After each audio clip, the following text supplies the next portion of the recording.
Здравствуйте. На телеканале «Новый век» программа «Вызов 112» в студии Алия Хайрудинова.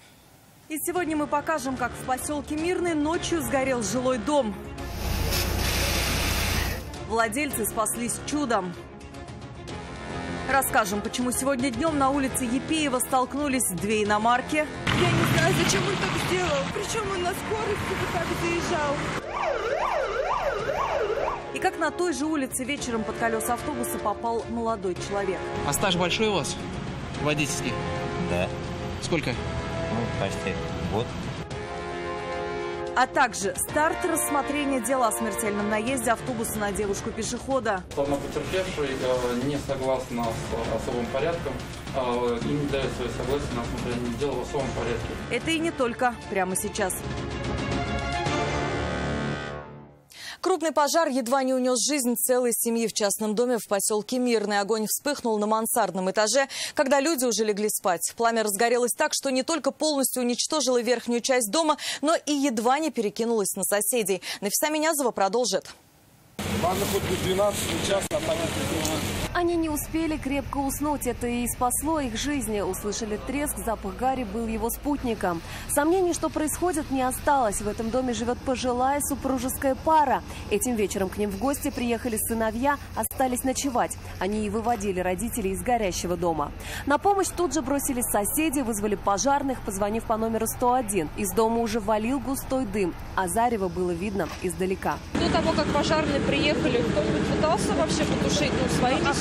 Нет, пытались, шланги вынесли, но там же наверху все. К приезду огнеборцев мансардный этаж полыхал по всей площади. Пламя угрожало перекинуться на соседние дома. К счастью, люди в огне не пострадали. Повезло, что вовремя заметили возгорание и вышли на улицу. Пожарные быстро справились с огнем. Что стало причиной пожара, теперь предстоит выяснить дознавателям. Нафиса Минязова, Елена Саляхова, Наиль Абдулин. Вызов 112. Подозрительный предмет заметили прохожие на улице Залесной, прямо на остановке возле торгового центра. Они тут же обратились в полицию и сообщили, что на скамейке лежит черный пакет, хозяина нет. На место прибыли пожарные, медики скорой помощи и полицейские. Вскрыли пакет только по приезду кинологов. К счастью, опасения не оправдались. Кто-то просто забыл на остановке свои личные вещи, когда садился в автобус. Полицейские Казани задержали 27-летнего жителя Екатеринбурга, подозреваемого в серии мошенничеств. Для этого им пришлось выехать в Свердловскую область. Незадолго до этого в отдел полиции авиастроительной обратился 42-летний казанец. В заявлении он указал, что в сентябре минувшего года хотел купить мотоблок. Нашел подходящее объявление в интернете и связался с продавцом. Однако после оплаты тот перестал выходить с ним на связь. Полицейским удалось установить личность предполагаемого злоумышленника и адрес его проживания. Свою вину 27-летний подозреваемый полностью признал и возместил потерпевшему причиненный ущерб. В настоящее время по данному факту возбуждено уголовное дело по признакам состава преступления, предусмотренного частью 2 статьи 159 Уголовного кодекса Российской Федерации «Мошенничество». Еще одной жертвой мошенников стала 46-летняя жительница Казани. Она хотела купить породистых щенков в интернете. Ей отправили ссылку, куда она перешла и где оплатила покупку, введя реквизиты банковской карты. Но ни животных, ни своих денег она больше не видела. Спустя некоторое время она перезвонила продавцу и уточнила, как можно будет забрать щенка. Неизвестный пояснил, что деньги не дошли и необходимо выполнить операцию повторно. В последующем телефон продавца стал недоступен. Женщина незамедлительно обратилась в отдел полиции и сообщила о произошедшем. Сумма причиненного материального ущерба составила более 16 тысяч рублей. 2 человека пострадали сегодня днем в результате аварии в центре Казани. На пересечении улиц Карла Маркса и Епеева столкнулись Kia и BMW. По рассказам водителя последней, виной всему действия владельца корейской иномарки, который при повороте налево не пропустил встречный транспорт. О последствиях расскажет Юлия Гоголева. У вас как состояние? Во время столкновения водитель Kia разбил себе лицо и был не словоохотлив. Его пассажирка пострадала серьезнее. Приехавшие на место медики госпитализировали женщину. Своей версией о том, как произошла авария, поделилась автоледи, управлявшая БМВ. Говорит, она ехала по улице Карла Маркса в сторону Кремля. Киа двигалась ей навстречу. На перекрестке с Епеева вдруг резко стал поворачивать налево, перегородив девушке дорогу. Мы же на зеленый едем, но другие машины тоже навстречу ехали. И меня было видно, то есть я не знаю, зачем он так сделал. То есть он вас не пропустил и налево пошел? Да, причем он на скорости вот так заезжал. После удара БМВ развернула на 90 градусов, а Киа выбросила с дороги, после чего корейская иномарка врезалась в стену дома и остановилась. Благо, людей на тротуаре в этот момент не было. Ущерб, причиненный автомобилем, достаточно серьезный. Есть ли смысл восстанавливать машины, скажут эксперты после оценки повреждений. Юлия Гоголева, Айрат Назипов, Наиль Абдуллин, вызов 112. А вечером на улице Епеева 22-летний молодой человек попал под колеса автобуса 89-го маршрута, переходя дорогу по всем правилам на зеленый свет. Водитель общественного транспорта поворачивал налево и должен был уступить дорогу пешеходу, но, как признался Айгуль Бадрудинова, пешехода просто не заметил. А почему не заметили-то? Почему так получилось-то? Ну там он бегал же.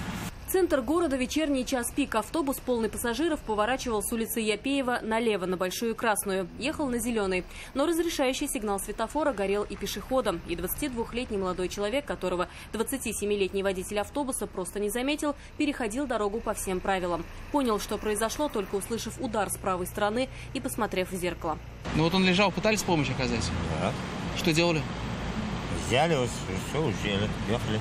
Скорая быстро подъехала? Да. Молодому человеку еще повезло, что скорость у автобуса при повороте была небольшая, иначе последствия были бы куда тяжелее.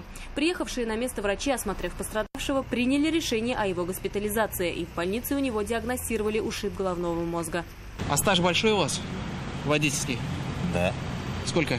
Ну, почти год. Год? Да. Это за автобусом, да? Да. За автобусом. А вообще 2015 я получил. Теперь степень вины водителю автобуса будут определять после детального разбора в госавтоинспекции с учетом тяжести травм, полученных пострадавшим молодым человеком. Айгуль Бадрудинова, Елена Саляхова, Наиль Абдуллин, вызов 112. Дело о другом наезде автобуса на пешехода начали сегодня рассматривать в Ахитовском суде Казани. 24 ноября минувшего года на улице Островского 22-летний Азат Вафин за рулем общественного транспорта сбил переходящую дорогу 23-летнюю девушку. После удара автобус протащил ее еще 50 метров. От полученных травм она скончалась на месте. Водитель вину признал, раскаялся и подал ходатайство о рассмотрении дела в особом порядке. Наказание в этом случае мягче. Как на это отреагировали другие стороны, знает Айрат Назипов. Ну, вы вину признали? Да. Перед началом судебного заседания Азат Вафин заметно нервничал и старался ничего не говорить. 22-летний молодой человек еще во время следствия признал свою вину. Видеорегистратор зафиксировал, что на улице Островского он опережал другой автобус, который стал притормаживать перед переходом, пропуская людей. Идущих парней и девушку он увидел в последний момент и не смог остановиться, тем более, что дорога была скользкая. Молодой человек пытался удержать девушку, но не смог. Она шагнула прямо под колеса.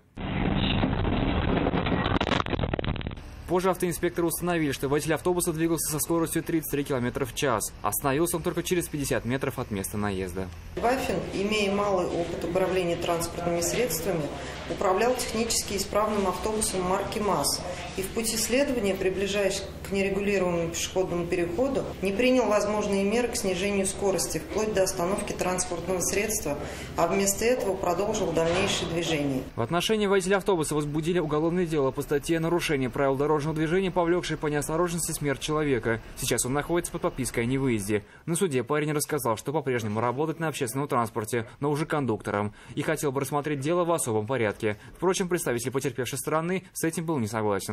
Сторона потерпевшей не согласна с особым порядком и не дает свое согласие на рассмотрение дела в особом порядке. Считаю, что суд в полной мере должен рассмотреть материалы дела и вынести наказание, исходя из всей санкции статьи, которые предусмотрены за подобное деяние. Такой же позиции придерживался и прокурор. Исходя из этого, суд отказался рассматривать дело в особом порядке. Следующее судебное заседание состоится 29 апреля. Оно будет рассмотрено в общем порядке. На нем планируется зачитать обвинительное заключение и опросить участников процесса. Айрат Назипов, Наиль Абдуллин, вызов 112. Это все, о чем мы успели вам рассказать. Обо всех происшествиях вы можете сообщать нам по телефону 570 50 50 или на мобильный 8 98 69 112 112. Также мы доступны в социальных сетях. Присылайте видео, снятое вами. В студии была Алия Хайрудинова. Увидимся. И не бросайте вызов судьбе. Вдруг она его примет.